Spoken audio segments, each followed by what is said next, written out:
जरा सोचकर देखिए, एक ऐसा नकाब जो आंसुओं से बना हो, क्या सच में ये एक कातिल का सबसे बड़ा हथियार हो सकता है? आज के इस विश्लेषण में हम एक ऐसी कहानी की गहराई में उतरेंगे जो ये सोचने पर मजबूर कर देगी कि इंसानी चेहरे के पीछे असल में क्या छिपा होता है। एक ऐसी कहानी जहां आंसुओं की लगातार बहती धार ने एक बेहद भयानक और बिल्कुल ठंडे दिमाग से रची गई सच्चाई को पूरी दुनिया से छिपा लिया। एक ऐसा राज जिस पर से जब पर्दा उठा तो उसने रिश्तों पर से ही भरोसा उठा दिया। इस दिल दहला देने वाले मामले को द मिल्क शेक मर्डर के नाम से जाना जाता है। बाहर से देखने पर यह महज एक साधारण सी दुखद मौत लग रही थी, लेकिन असल में ये एक ऐसा धोखा था जिसकी कल्पना करना भी मुश्किल है। चलिए शुरुआत से शुरू करते हैं। कहानी शुरू होती है 25 अप्रैल 2023 से महाराष्ट्र का चंद्रपुर सिटी पुलिस स्टेशन। यहाँ तैनात थे 45 साल के हेड कांस्टेबल जयंत बल्लावर जी। वो एक ऐसे पुलिस वाले थे जो अपने काम को लेकर बहुत डेडिकेटेड थे और उससे भी कहीं ज्यादा वो एक बहुत ही प्यारे पिता थे। वो शाम सी सुबह जब वो घर से निकले तो उन्हें हल्की सी बेचैनी महसूस हो रही थी, लेकिन उन्हें जरा भी अंदाजा नहीं था कि उनकी जिंदगी का सफर अब बस कुछ ही घंटों का मेहमान रह गया है। एक बिल्कुल नॉर्मल सी सुबह अचानक एक भयानक दुस्वप्न में कैसे बदल गई, ये टाइमलाइन लिटरली रोंगटे खड़े कर देती है। अपनी बेचैनी को इग्नोर करके जयंत जी ड्यूटी पर पहुंचते हैं। दोपहर होते होते कलेक्ट्रेट की बिल्डिंग में वो अचानक गश खाकर जमीन पर गिर पड़ते हैं। वहां मौजूद लोग अफरा तफरी में उन्हें सरकारी मेडिकल कॉलेज ले जाते हैं, लेकिन तमाम कोशिशों के बावजूद उन्हें बचाया नहीं जा सका। शाम को पोस्टमार्टम होता है और रिपोर्ट में किसी भी तरह की साजिश या फाउल प्ले का कोई जिक्र नहीं होता। सब कुछ एक दुखद नेचुरल डेथ लग रहा था। इस पूरे दुख के माहौल में सबसे ज्यादा दिल तोड़ने वाला मंजर था उनकी 19 साल की इकलौती बेटी आर्या का रोना। आर्या अपने पिता के जाने से इस कदर टूट गई थी, इतनी बुरी तरह बिलख रही थी कि वहां खड़े हर इंसान की आंखें नम हो गई। उसका दुख इतना सच्चा, इतना गहरा लग रहा था कि पुलिस विभाग ने भी तुरंत सहानुभूति दिखाते हुए अनुकंपा के आधार पर, यानी कंपैशनेट ग्राउंड पर, जयंत जी की जगह आर्या को नौकरी देने का प्रोसेस शुरू कर दिया। वक्त बीतता गया, सब कुछ अपनी जगह पर सेटल हो गया। आर्या की शादी हो गई, उसकी पुलिस की नौकरी का प्रोसेस आगे बढ़ गया और दुनिया आगे बढ़ गई। लेकिन फिर कहानी में एक ऐसा मोड़ आता है जिसकी उम्मीद किसी को नहीं थी। ठीक 3 साल बाद मार्च 2026 में एक आदमी खुद चलकर पुलिस स्टेशन की सीढ़ियां चढ़ता है और एक ऐसा इकबालिया बयान देता है जो पूरे पुलिस महकमे की जड़ें हिलाकर रख देता है। चलिए इस राज से पर्दा उठाते हैं। पुलिस स्टेशन आने वाला वो शख्स कोई और नहीं बल्कि आर्या का अपना पति आशीष शेडमाके था। और उसका सच, उसने बताया कि वो कोई नेचुरल डेथ नहीं, एक मर्डर था। और कातिल कोई बाहर वाला नहीं था। वो रोती हुई बेटी जिसने पूरी दुनिया की हमदर्दी बटोरी, असल में वही वो बेरहम कातिल थी जिसने उस मनहूस सुबह अपने ही पिता के मिल्क शेक में जहर मिलाया था। अब सबसे बड़ा सवाल जहन में यही आता है कि आखिर क्यों एक बेटी इतना बड़ा कदम क्यों उठाएगी? इसका जवाब एक गहरे टकराव में छुपा है। जयंत जी पुलिस में थे, उन्होंने दुनिया भर के अपराधी देखे थे, तो जब उन्होंने अपनी बेटी को छिपकर एक लड़के से मिलते देखा तो एक पिता का घबराना लाजमी था। उन्होंने आर्या पर सख्त पाबंदियां लगा दी। दूसरी तरफ आर्या, जो बचपन से ही जिद्दी थी, उसे ये नियम किसी कैद जैसे लगने लगे। उसका गुस्सा और आज़ादी की चाह इस कदर बढ़ गई कि उसने ये खौफनाक रास्ता चुन लिया।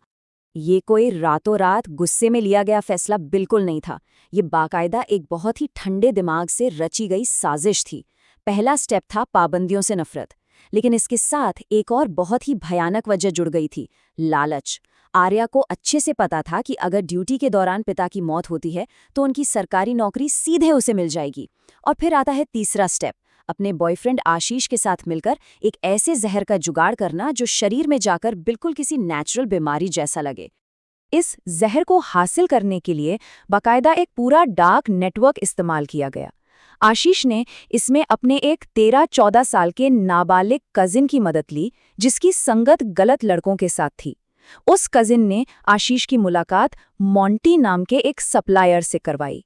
और ये जानकर सच में रूह कांप जाती है कि एक पिता की जिंदगी की कीमत सिर्फ 5,000 रुपये लगाई गई। महज 5,000 रुपये में वो जहर खरीदा गया।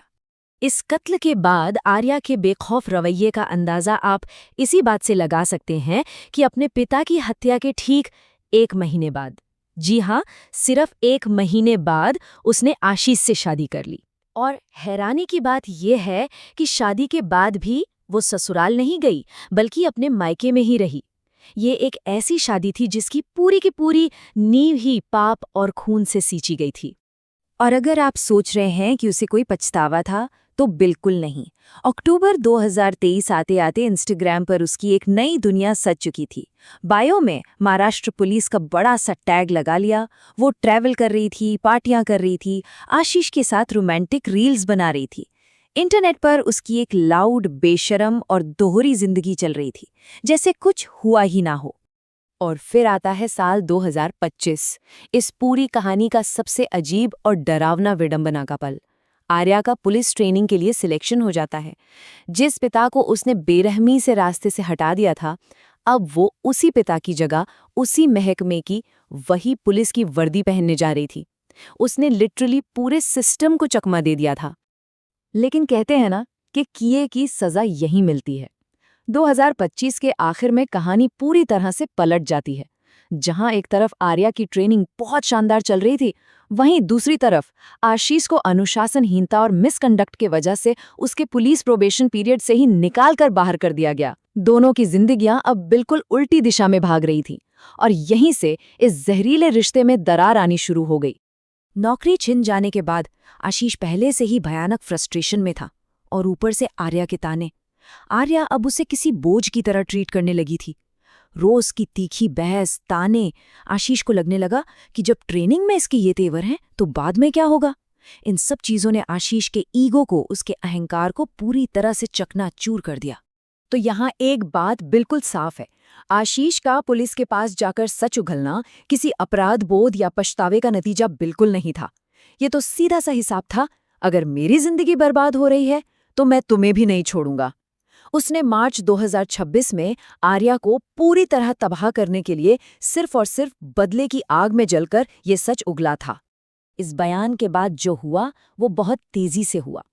24 मार्च 2026 को मैडम ने बड़े गर्व से इंस्टाग्राम पर अपनी ट्रेनिंग पूरी होने का ढिंडोरा पीटा था। और महज 4 दिन बाद 28 मार्च को आर्या, आशीष और वो सप्लायर मोंटी सब सलाखों के पीछे थे। उस नाबालिग चचेरे भाई को बाल सुधार गृह भेज दिया गया। एक घमंड भरे पोस्ट से लेकर हथकड़ियों तक का सफर सिर्फ चंद दिनों में पूरा हो गया।